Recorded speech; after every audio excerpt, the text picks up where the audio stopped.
സംഖ്യാപുസ്തകം അധ്യായം 31. അനന്തരം യഹോവ മോശെയോട് അരുളി ചെയ്തത്, ഇസ്രായേൽ മക്കൾക്ക് വേണ്ടി മിദ്യാന്യരോട് പ്രതികാരം നടത്തുക.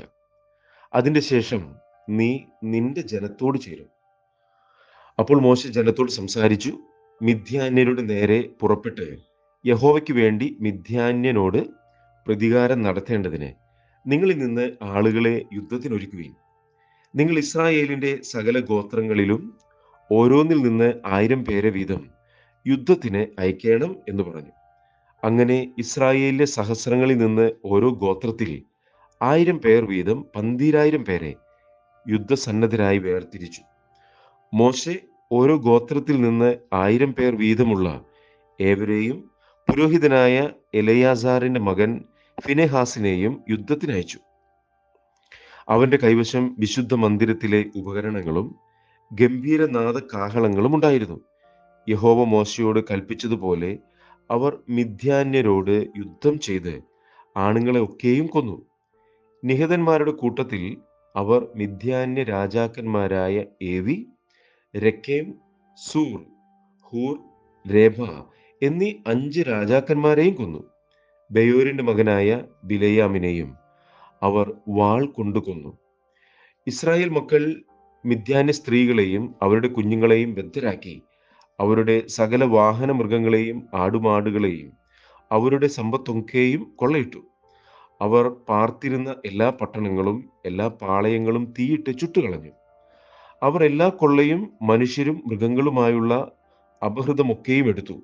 ബദ്ധന്മാരെ അപഹൃതത്തോടും കൊള്ളയോടും കൂടെ യെരിഹോവിന്റെ സമീപത്ത് യോർദാൻ അരികെയുള്ള മോവാബ് സമഭൂമിയിൽ പാളയത്തിലേക്ക് മോശയുടെയും പുരോഹിതനായ എലയാസാറിന്റെയും ഇസ്രായേൽ സഭയുടെയും അടുക്കൽ കൊണ്ടുവന്നു. മോശയും പുരോഹിതൻ എലയാസാറും സഭയുടെ സകല പ്രഭുക്കന്മാരും പാളയത്തിന് പുറത്ത് അവരെ എതിരേറ്റു ചെന്നു.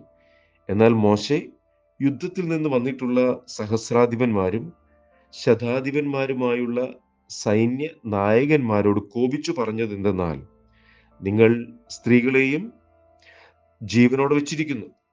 ഇവരെ എത്രയെ പെയോരിന്റെ സംഗതിയിൽ ബിലയാമിന്റെ ഉപദേശത്താൽ ഇസ്രായേൽ മക്കൾ യഹോവയോട് ദ്രോഹം ചെയ്യുവാനും യഹോവയുടെ സഭയിൽ ബാധ ഉണ്ടാകുവാനും ഹേതുവായത്.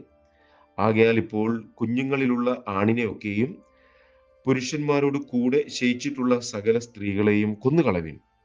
പുരുഷനോട് കൂടെ ശയിക്കാത്ത കുഞ്ഞുങ്ങളെ ജീവനോടെ വെച്ചുകൊള്ളുവിൻ. നിങ്ങൾ 7 ദിവസം പാളയത്തിന് പുറത്ത് പാർക്കണം. ഒരുത്തനെ കൊല്ലുന്നവനും കൊല്ലപ്പെട്ടവനെ തൊടുന്നവനുമെല്ലാം 3-ാം ദിവസവും 7-ാം ദിവസവും തങ്ങളെയും തങ്ങളുടെ ബദ്ധന്മാരെയും ശുദ്ധീകരിക്കണം. സകല വസ്ത്രവും തോൽ കൊണ്ടുള്ള എല്ലാ കോപ്പും കോലാട്ടുരോമം കൊണ്ടുണ്ടാക്കിയതൊക്കെയും മരം കൊണ്ടുള്ള സകല സാധനവും ശുദ്ധീകരിപ്പിൻ. പുരോഹിതനായ എലയാസാർ യുദ്ധത്തിന് പോയിരുന്ന യോദ്ധാക്കളോട് പറഞ്ഞത്, യഹോവ മോശയോട് കൽപ്പിച്ചിട്ടുള്ള ന്യായ പ്രമാണമാവിത്. പൊന്ന്, വെള്ളി, ചെമ്പ്, ഇരുമ്പ്, വെള്ളീയം, കാരീയം മുതലായി തീയിൽ നശിച്ചു പോകാത്ത സാധനമൊക്കെയും തീയിൽ ഇട്ടെടുക്കണം. എന്നാൽ അത് ശുദ്ധമാകും. എങ്കിലും ശുദ്ധീകരണ ജലത്താലും അത് ശുദ്ധീകരിക്കണം. തീയിൽ നശിച്ചു പോകുന്നതെല്ലാം നിങ്ങൾ വെള്ളത്തിൽ മുക്കിയെടുക്കണം. 7-ാം ദിവസം വസ്ത്രം അലക്കി ശുദ്ധിയുള്ളവരായ ശേഷം നിങ്ങൾക്ക് പാളയത്തിലേക്ക് വരാം. പിന്നെ യഹോവ മോശയോട് അരുളി ചെയ്തത്, നീയും പുരോഹിതനായ എലയാസാറും സഭയിലെ ഗോത്രപ്രധാനികളും കൊള്ളയായി പിടിക്കപ്പെട്ട മനുഷ്യരുടെയും മൃഗങ്ങളുടെയും തുക നോക്കി പടയ്ക്കുപോയ യോദ്ധാക്കൾക്കും സഭയ്ക്കും ഇങ്ങനെ 2 ഓഹരിയായി കൊള്ള വിഭാഗിപ്പിൻ. യുദ്ധത്തിന് പോയ യോദ്ധാക്കളോട് മനുഷ്യരിലും മാട്, കഴുത, ആട് എന്നിവയിലും 500-ൽ 1 യഹോവയുടെ ഓഹരിയായി വാങ്ങണം. അവർക്കുള്ള പാതിയിൽ നിന്ന് അതെടുത്ത് യഹോവയ്ക്ക് ഉദർച്ചാർപ്പണമായി പുരോഹിതനായ എലയാസാറിന് കൊടുക്കണം.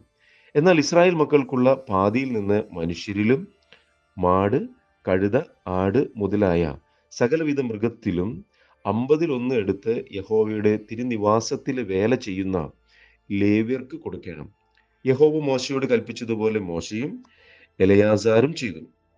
യോദ്ധാക്കൾ കൈവശമാക്കിയതിന് പുറമേയുള്ള കൊള്ള 6,70,50,000 ആടും 72,000 മാടും 67,000 കഴുതയും പുരുഷനോട് കൂടെ ശയിക്കാത്ത പെണ്ണുങ്ങളെല്ലാം കൂടി 32,000 പേരുമായിരുന്നു. യുദ്ധത്തിന് പോയവരുടെ ഓഹരിക്കുള്ള പാതിയിൽ ആട് 3,37,500. ആടിൽ യഹോവയ്ക്കുള്ള ഓഹരി 675. കന്നുകാലി 36,000. അതിൽ യഹോവയ്ക്കുള്ള ഓഹരി 72. കഴുത 30,500. അതിൽ യഹോവയ്ക്കുള്ള ഓഹരി 61. ആൾ 16,000. അവരിൽ യഹോവയ്ക്കുള്ള ഓഹരി 32. യഹോവയ്ക്ക് ഉദർച്ചാർപ്പണമായിരുന്ന ഓഹരി യഹോവ മോശയോട് കൽപ്പിച്ചതുപോലെ മോശെ പുരോഹിതനായ എലയാസാറിന് കൊടുത്തു.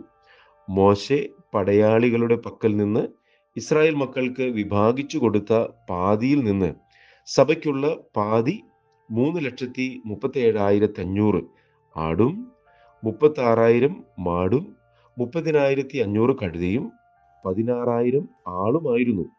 ഇസ്രായേൽ മക്കളുടെ പാതിയിൽ നിന്ന് മോശെ മനുഷ്യരിലും മൃഗങ്ങളിലും 50 എടുത്തു. യഹോവ മോശയോട് കൽപ്പിച്ചതുപോലെ യഹോവയുടെ തിരുനിവാസത്തിലെ വേല ചെയ്യുന്ന ലേവ്യർക്ക് കൊടുത്തു. പിന്നെ സൈന്യ സഹസ്രങ്ങൾക്ക് നായകന്മാരായ സഹസ്രാധിപന്മാരും ശതാധിപന്മാരും മോശയുടെ അടുക്കൽ വന്ന് മോശയോട്, അടിയങ്ങളുടെ കീഴുള്ള യോദ്ധാക്കളുടെ തുക നോക്കി ഒരുത്തനും കുറഞ്ഞു പോയിട്ടില്ല. അതുകൊണ്ട് ഞങ്ങൾക്ക് ഓരോരുത്തരും കിട്ടിയ പൊന്നാഭരണങ്ങളായ മാല, കൈവള, മോതിരം, കുടുക്ക്, കടകം എന്നിവ യഹോവയുടെ സന്നിധിയിൽ ഞങ്ങൾക്ക് വേണ്ടി പ്രായശ്ചിത്തം കഴിക്കേണ്ടതിന് ഞങ്ങൾ യഹോവയ്ക്ക് വഴിപാടായി കൊണ്ടുവന്നിരിക്കുന്നു എന്ന് പറഞ്ഞു. മോശയും പുരോഹിതനായ എലയാസാരും വിചിത്ര പണിയുള്ള ആഭരണങ്ങളായ പൊന്ന് അവരോട് വാങ്ങി. സഹസ്രാധിപന്മാരും ശതാധിപന്മാരും യഹോവയ്ക്ക് ഉദർച്ചാർപ്പണം ചെയ്ത പൊന്ന് എല്ലാം കൂടെ 16,750 ശേക്കലായിരുന്നു. യോദ്ധാക്കളിൽ ഓരോരുത്തനും താന്താനു വേണ്ടി കൊള്ളയിട്ട് എടുത്തിട്ടുണ്ടായിരുന്നു. മോശയും പുരോഹിതനായ എലയാസാരും സഹസ്രാധിപന്മാരോടും ശതാധിപന്മാരോടും ആ പൊന്നു വാങ്ങി യഹോവയുടെ സന്നിധിയിൽ ഇസ്രായേൽ മക്കളുടെ ഓർമ്മയ്ക്കായി സമാഗമന കൂടാരത്തിൽ കൊണ്ടുപോയി.